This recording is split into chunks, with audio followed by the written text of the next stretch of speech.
Well, good morning. If you have a Bible, let's go to 1 Peter in chapter 4. 1 Peter chapter 4, and if you don't have a Bible, there should be one underneath the seat in front of you.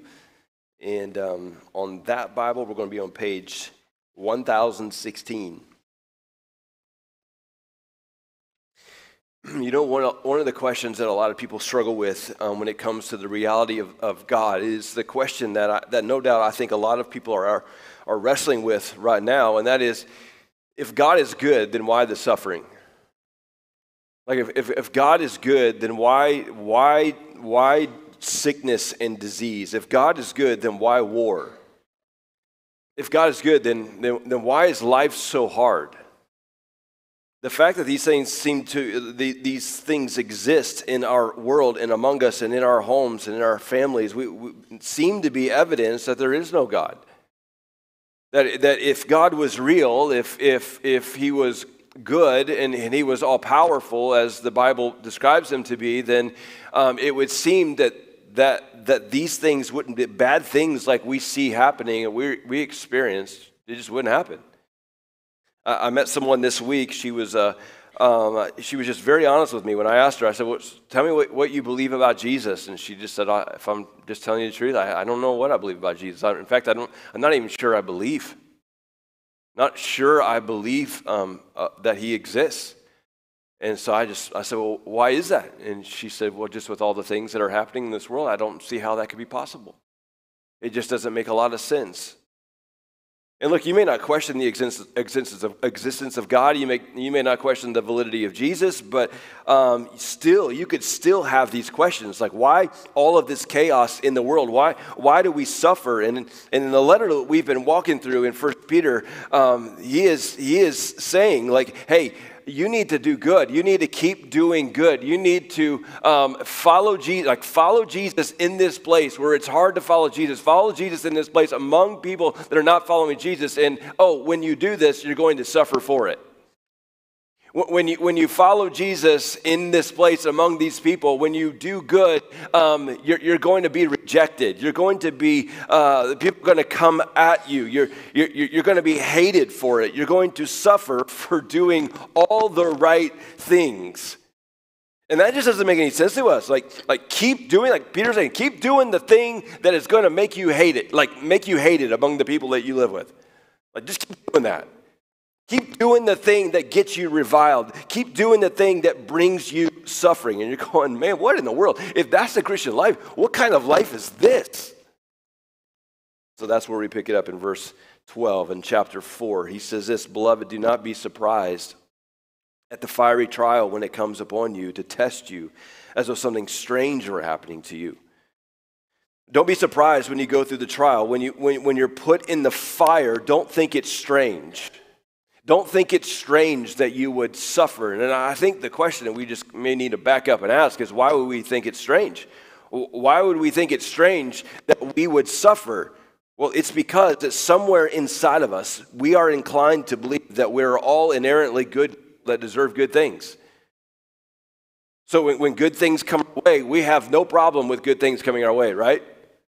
We're like, good things come our way, we're not going, whoa, like, why did that come to me, right? We don't question it. It's just like, right on. That's what I'm talking about.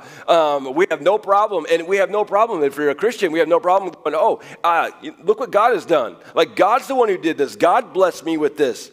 And yet the Bible describes humanity that though we were created in the image of God, we have chosen on our own to do life apart from God. We have chosen that we're going to do life the way we want to do life. That the truth is, we're not inherently good. The Bible tells us that we are inherently sinful. Like at our core, we are sinful. We are selfish. We are prideful. That we are by nature a people who are at war with God. We don't want God. If we want God, it's because we want the stuff that we think God can give us. But we don't want God. We don't want to submit to God. We don't want to trust God. We just want what we want. I've shared this quote before, but Charles Spurgeon was the great British preacher of the 1800s. He was talking about this passage in Romans 9 that says where God says, "Jacob have I loved, and Esau I have hated." And Spurgeon said, we hear that and we want to go, well, why would God hate Esau? That just seems crazy. That's because we believe, Spurgeon says, that's because we believe we deserve all good things. That we deserve provision. We deserve bread. We deserve water. But the Bible over and over says we deserve nothing. That every day that you wake up, what ought to blow your mind is not that God hated Esau, but that he loved Jacob. That's what's supposed to make you go, what? How could God love anybody? That's crazy. Like when you read the story of Noah, the story that we told our 3-year-olds, right, when they were growing up, and then you realize later on, like maybe that wasn't such a good idea. Like God was just destroyed everybody on the earth. Like maybe we should revisit that. But you think about it, it's like you think about what God has done, like the story of Noah. Like why would God destroy all those people? But the question should be not why did God destroy all these people. The question that should just like blow us away is why would God save 8? Why would God save anybody? After all, like we're all guilty. We all have this in our hearts are wicked. Why would God save any of us? And the answer to that is grace. It's grace. We don't deserve it, yet he gives it abundantly. And so Peter says, don't be surprised at suffering. Don't think it's strange that you are suffering. When you're following Jesus and you're suffering, remember that the world is broken. And the way of Jesus is not the way of the world, and you will suffer for it. So when suffering comes for doing good, when suffering comes for following Jesus, don't be surprised. Don't think it's strange. So we want to go, okay, then what should I think? What should I feel? And how should I respond to this? And this is what Peter says next in verse 13. He says, but rejoice. Suffering's coming. Don't be surprised. Rejoice. And that is when we just want to shut the Bible and just walk away, right? He's like, are you kidding me? Like first he's telling us to keep doing good and then suffer for it. And then when you suffer for doing good, rejoice in the suffering. Like how can I rejoice?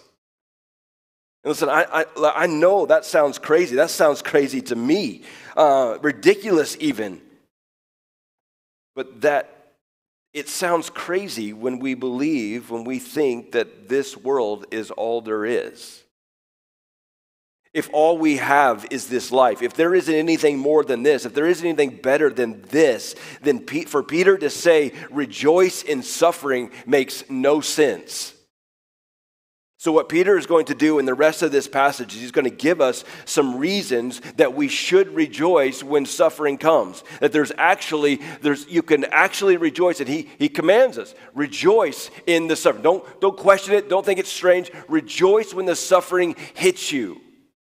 And here are some reasons why. And he begins by telling us what's behind the suffering that comes to us. And so back in verse 12, he says, beloved, do not be surprised at the fiery trial when it comes upon you to test you, as though something strange were happening to you. The words fiery trial in the original Greek here literally means a fire that purifies. It's a fire that purifies. And the words to test literally mean to poke or to pierce. Or you could say it this way, to see what it's made of. To see what it's made of. A fire that purifies to see what it's made of. Peter is giving the picture of metal, as he did in chapter 1, metal going into the fire to see what it's made of. So at a normal temperature, at like normal circumstances, in a piece of metal, what's pure and what is impure, they are so interconnected with one another that you can't tell what is pure and what is impure. But when metal hits the fire, the impure is melted and only what is pure survives. So sometimes a metal will go through fire and the whole thing is melted, proving that none of it was pure. And revealing that there was nothing pure about the metal. It was all dross. And yet sometimes metal will go through the fire and it's unchanged because it was all pure metal. But most times when metal hits the fire, there's a separation that happens. A separation where the impure is melted away from what is pure and the pure remains. Here's what Peter is saying. The Bible often speaks about our hearts being divided, that we have a divided heart. And the thing is, we don't know we have a divided heart. Like, you don't look in the mirror and go, dude, your heart's divided. Like, we don't see that. Like, it's just life. It's just normal life. We're just going about life. It's just the way it is. We don't see anything.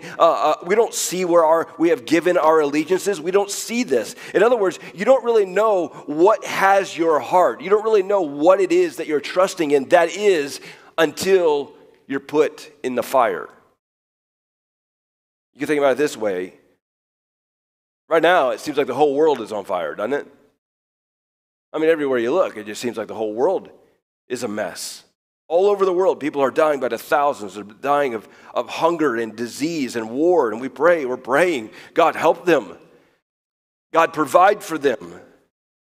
But then what happens when I lose my job and I'm out of work for 3 or 4 months? It's not just a prayer. It is, my faith is starting to cave in. Somebody's kid gets sick, and somebody that you know, their kid gets sick, and it just keeps getting worse and worse. And we'll pray, God, would you help that child? But if my child gets sick and they're not getting any better, my faith all of a sudden starts to disappear. So why is it that the things that you're dealing with are simply a prayer request for me, but when it's happening to me, my faith starts unraveling? It's because you're being put through the fire to reveal what is true and what is not true, to reveal the reality of your faith, to reveal those things that you have trusted in, that there's a separation that is happening. And if you've put your trust in some things that cannot hold you up, when the fire comes, you will fall apart. Now, all of this to say that you can rejoice when suffering comes, because the suffering is not random. It's not random. It's the mercy of God that he would send trials your way to strengthen what faith you have and to reveal those things that you have trusted in that are not pure, those imposters, those things that may be good gifts given to you but cannot hold you up, those things that are competing for your faith in God and could ultimately render your faith in God useless. That it's the mercy of God that he would send these trials to say, hey, look what you're trusting in, and it's not me. The trial is a mercy because in this broken world, whatever you're hoping in to bring you joy, to bring you satisfaction, whatever that might be for you, that might be a position for you, that might be money in your bank account, it might be family, it might be marriage, it might be some relationship that you have. For you to live this life with these things, thinking you're hanging your hope on these things, as they fail you and as they leave you, your hope will leave and you're left hopeless. And so God in his mercy sends trials to reveal these things that we've been trusting in, that we've placed above God, to say, no, if it's going to work out for me, it's going to be because of this thing, because I got enough money in the bank, I got a secure retirement, I got this position that I've gained, I've got this reputation, I've got this marriage, I've got these kids, I've got this girlfriend, I've got this boyfriend, whatever it is, I've got this education. God sends trials by his mercy to say, hey, we're taking those things, we're carving this away and see what's left. To see if there's any faith in you. But it's not only a mercy that God sends trials for hope in this life, it's a mercy for hope to come. There's a crazy passage in this. There's a crazy couple of verses in this passage. Let's read them. Verse 17, it says, for it is time for judgment to begin at the household of God. We said the last couple of weeks that, hey, judgment is coming for everybody. That is appointed for a man to die and then judgment. And so this is what's going to happen. We're all going to be standing before Jesus and giving an account for this life.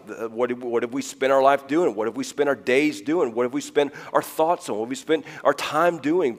Like what we're going to give an account that will all be brought to light, and we'll give an account for it. And for those who know Jesus, who have followed and trusted in Jesus, he is our way out of that.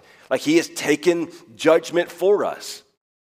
And so he says it begins at the house, this judgment. It is time for judgment to begin at the household of God. And if it begins with us, meaning followers of Jesus, what will be the outcome for those who do not obey the gospel of God? He's like, man, can you even imagine?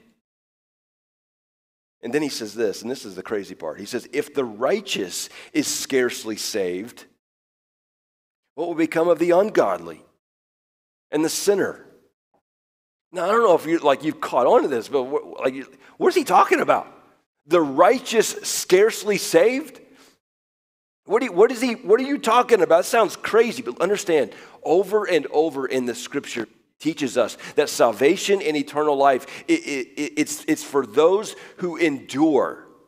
It's for those that endure to the end who are the ones who are saved. In other words, it's not about a prayer that you prayed when you were 8 to ask Jesus into your heart.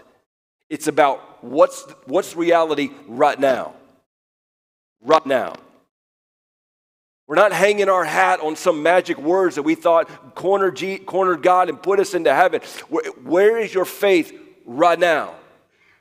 That's what it's about. It's about 100 years from now. Is your faith still intact? Did your faith endure? If it's those whose faith is intact on their last day, those are the ones that are saved. Those are the ones that make it. And so God in his mercy, he brings trials to test our faith, to put our faith through the fire, to see what is left, to reveal the reality of your faith. Because if your faith is not intact, then what's going to become of you? If the saved scarcely get in, then what will become of the ungodly and the unsaved? You can rejoice. What Peter is saying here is you can rejoice in suffering because suffering is proving your faith. It's proving your faith. It's proving the reality of your faith. Is it there? Is there faith there, or is there not? Is there something that is going on, that is something that has taken the place of God that you have been trusting in? And then he says in 1 Peter, or in 4:13, he says, but rejoice insofar as you share Christ's sufferings. In other words, we shouldn't be surprised when suffering comes, because Jesus, who had no sin, there was nothing in him that he did not rebel against the way of God. He was not at war with God. If Jesus himself, if he who had no sin, if he faced suffering, if he was rejected and he was made out to be a criminal, then what do you think is going to come of us? Jesus, who was ultimately beaten and crucified, what happened when Jesus came here? He normalized he normalized suffering for his followers who are living in this world. You want to know what your life will look like following Jesus? Then look at the life of Jesus. This is what it is. This is the life of a follower of Jesus. We follow Jesus. We follow the one who suffered. We follow the one who was rejected, the one who was despised. Jesus said in Luke chapter 6, he said, blessed are you.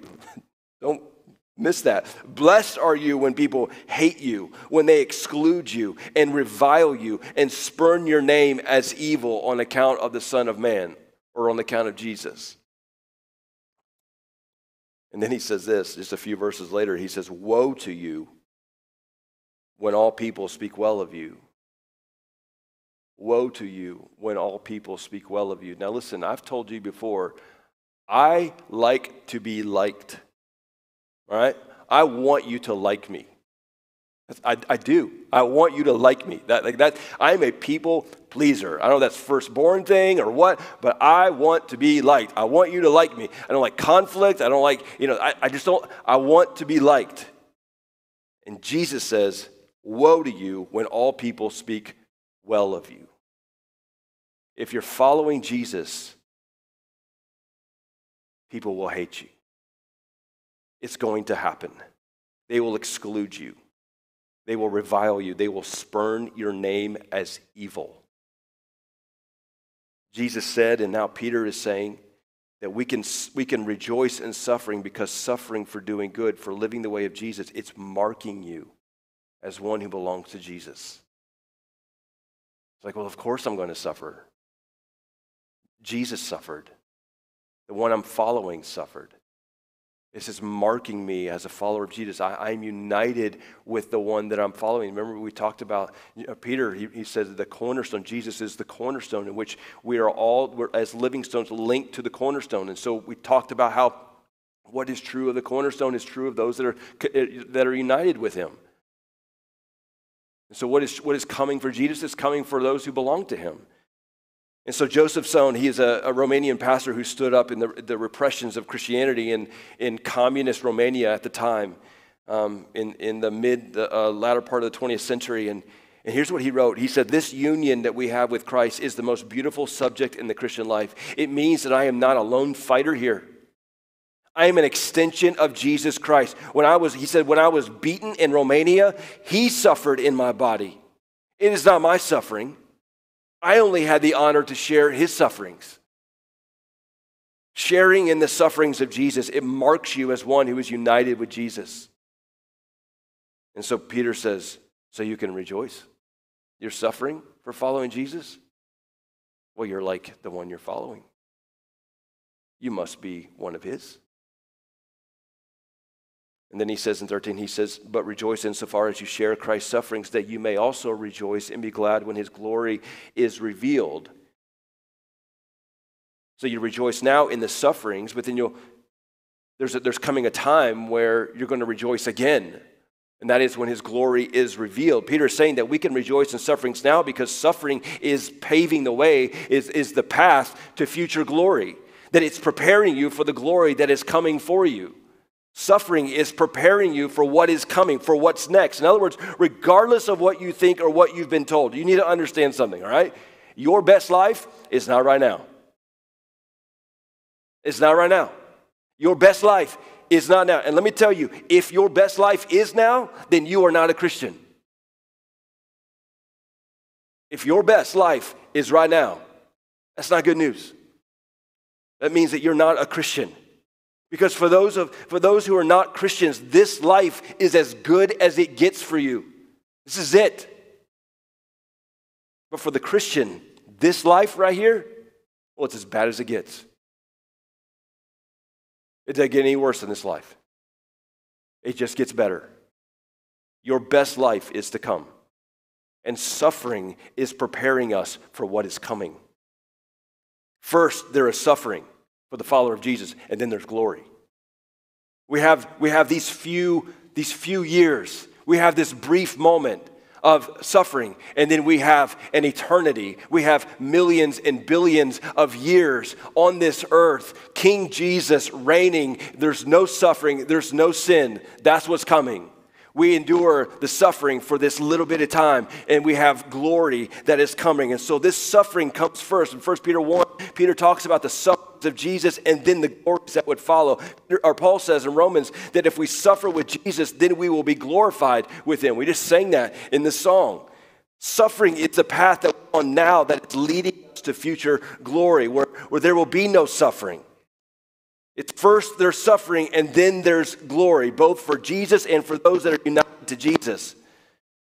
So we can rejoice in suffering because we're on the road that is taking us into glory. This is what Peter is saying. He said, look, you're suffering now, but it won't always be this way. This is what's going to happen. You're going to suffer now. That's a sign of the glory that is coming later. So you can rejoice. Verse 14.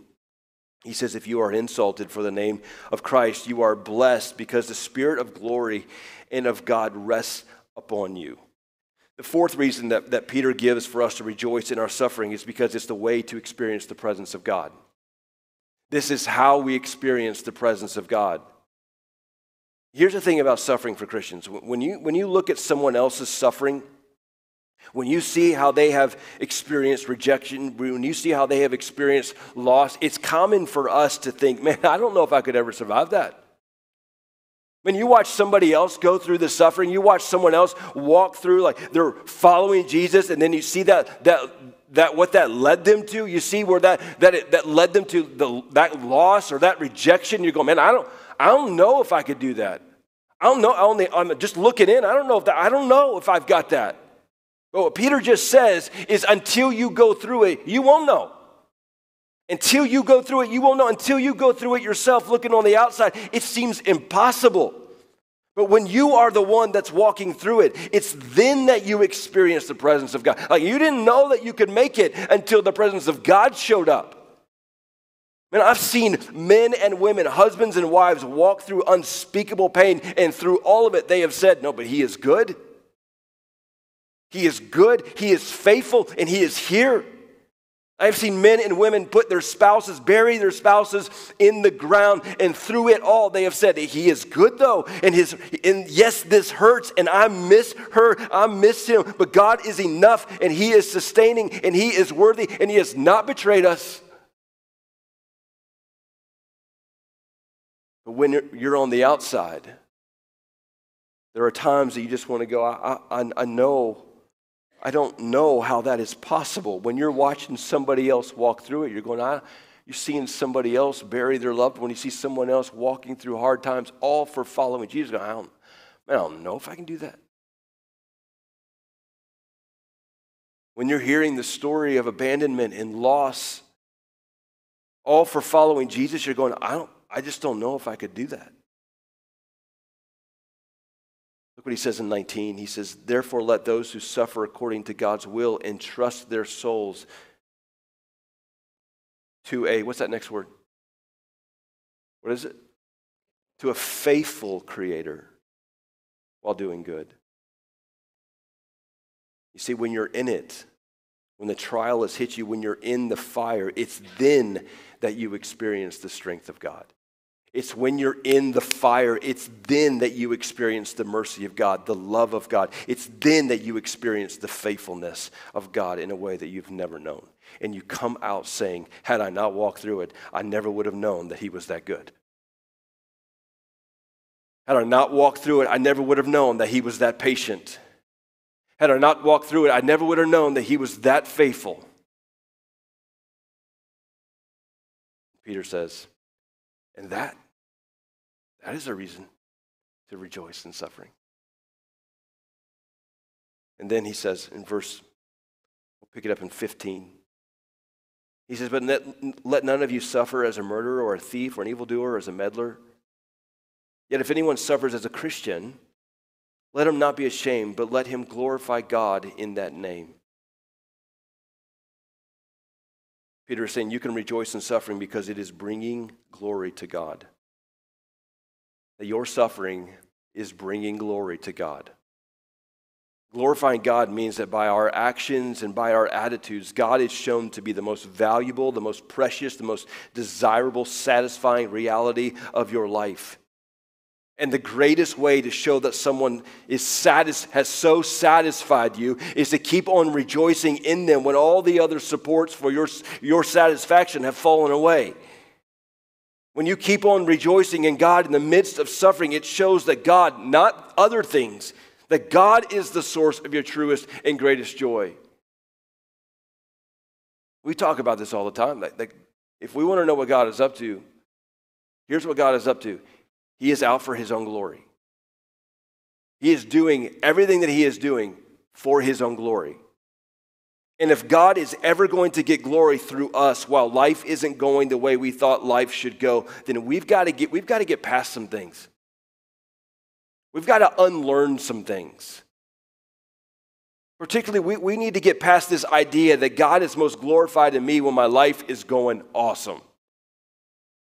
That somehow, the life that I dream of is having all the stuff. I got money in the bank. I got the great marriage, the great kids. I got the house. I got the cars. I got all the stuff. And then everybody can look at my life, my awesome life, and I can say, hey, glory to God. Look what God does. Look at all that he gave me. Isn't he great? Listen, that is the message that is being preached all over the world in third world countries. You just put your faith in him. You see my nice clothes, you see the cars that I drive, you see the house that I have. Like, you just put your faith in him, you just trust him, you just give your life to God. Look what he does. And if anybody joins us in that, they're going, wait. You telling me that if I follow Jesus,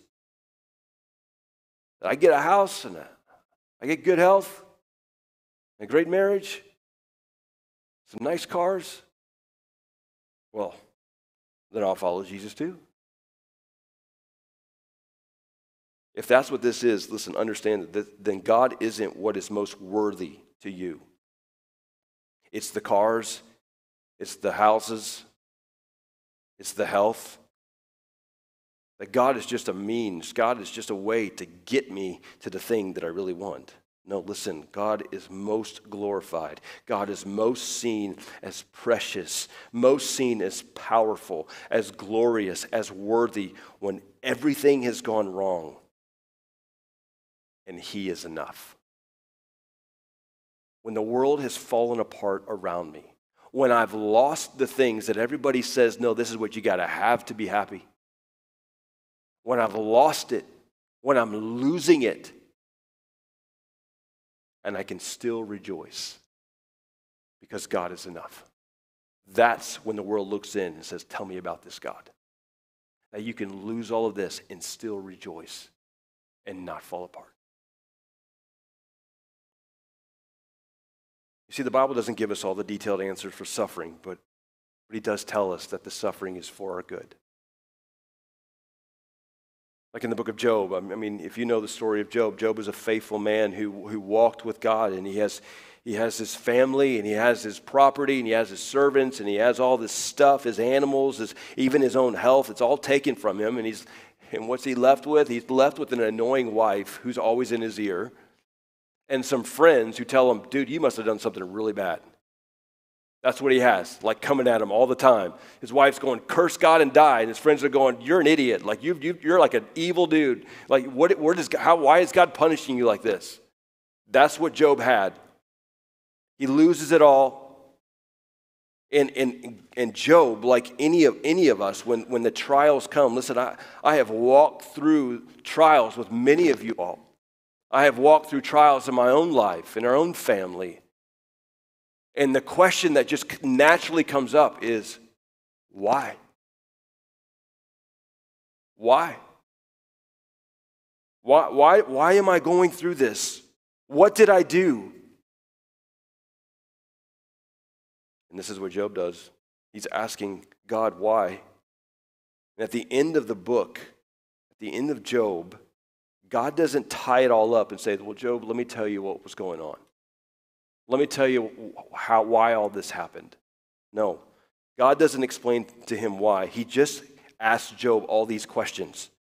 He asked Job these questions. Like he asked Job kind of like, hey, Job, where were you when I made the hippo? And Job's going, I don't really know what this has to do with me suffering and losing my family. No, Job, I'm just asking, just wondering, Job, where were you when I made the snowflake? Like when I made every star in the universe, where were you? Oh, you weren't here because I created you, Job. And that's all he says. No explanation. All he gets is, Job, do you trust me? Do you trust me? Do you believe that I'm good? Do you believe that I'm the all-powerful one and I am good? That's all he gets. That's all he gets.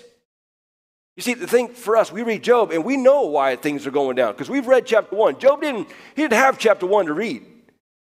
He didn't know that there was a time where Satan came to God and said, man, I see your boy Job down there. Just living it up, man. He's got a good life. And he says, I want to go after this guy. And God says, well, why do you want to do that? And he says, well, because I believe if I took away his health and his stuff and his money and his family, I don't think he'd be faithful to you. I think the only reason he's faithful to you, I think the only reason that he worships you and lives a righteous life is because you give him stuff. I don't think anybody would worship you. I don't think anybody would follow you if they had it all taken away. So I want to take it all away, and I want to see what happens. And God says, all right, go ahead. And for how many millions of people, thousands of years later, Job's story has been an encouragement of how to face pain and suffering and experience God's goodness and faithfulness in the middle of it all. We don't always get the why questions answered, but we do know the reason isn't because he doesn't care. All you need to do is look at the cross of Jesus and see that he cares, that he left heaven, that he came and he suffered in our place.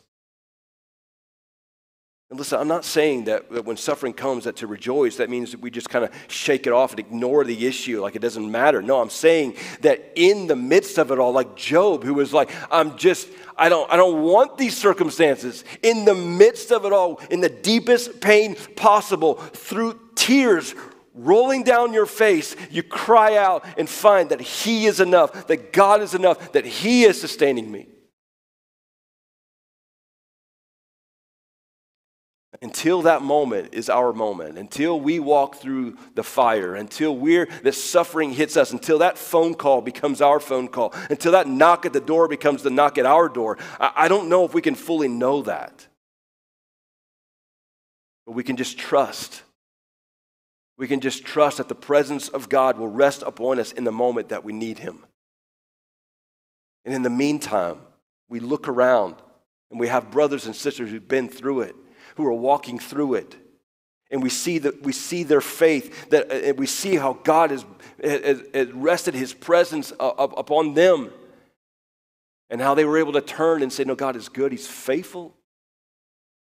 Even in the midst of rejection and loss and hardship. And we have to look back and remember the faithfulness of God when we were in it. And those prayers that we remember that He answered at that time. I don't know where you are, and I don't know how you're hearing this today, but I want you to hear it as good news.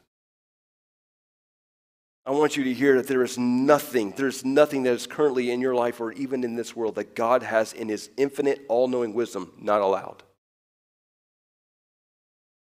So know that whatever has come your way is part of the purposes of God for His glory and for your joy. So today you're facing a decision on what following Jesus would lead you to do. You're facing a decision on if I'm going to follow Jesus, that means it's going to lead me to some places I'm just not sure I want to do. I want to go there. I'm not sure I want to make that decision. I'm not sure I want to get out of that relationship. I'm not sure I want to get out of that job. I'm not sure I want to walk into this. I'm not sure I want to confront this. I'm not sure I want to open up about this.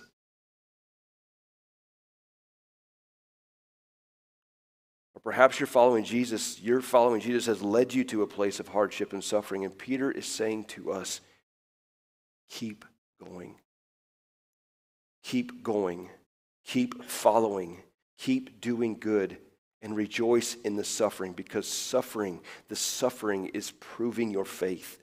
The suffering is marking you as one who belongs to Jesus. The suffering is preparing you for the glory that is coming for you.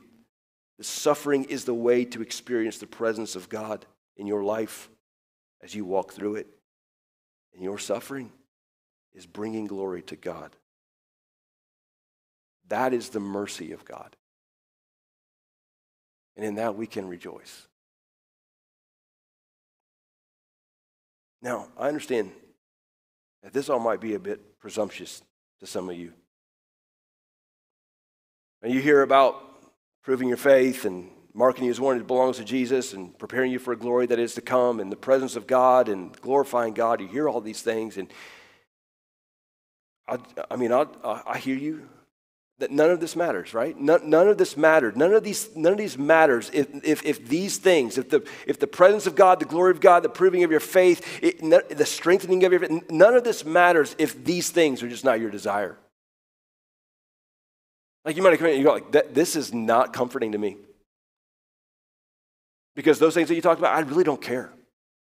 I want comfort and ease. I want you to tell me that God is going to take this and He's going to turn around and He's going to give me a better life. He's going to give me more money in the bank. He's going to give me a better relationship. I want you to tell me that. I want you to tell me that He's going to reward me with comfort and ease. If you expect God to reward you with comfort and ease because that's what you crave more than anything else, then this is not a comfort for you. It's like, so what do we do with that? Well, I would encourage you to ask God for His desires to become your desires. That ease and comfort would become less and less your desire. And that His presence and His glory, what's coming for followers of Jesus in future glory, these things would captivate your heart. And that you would entrust yourself to the faithful Creator for a much better glory than what we can get out of this. Let's pray together.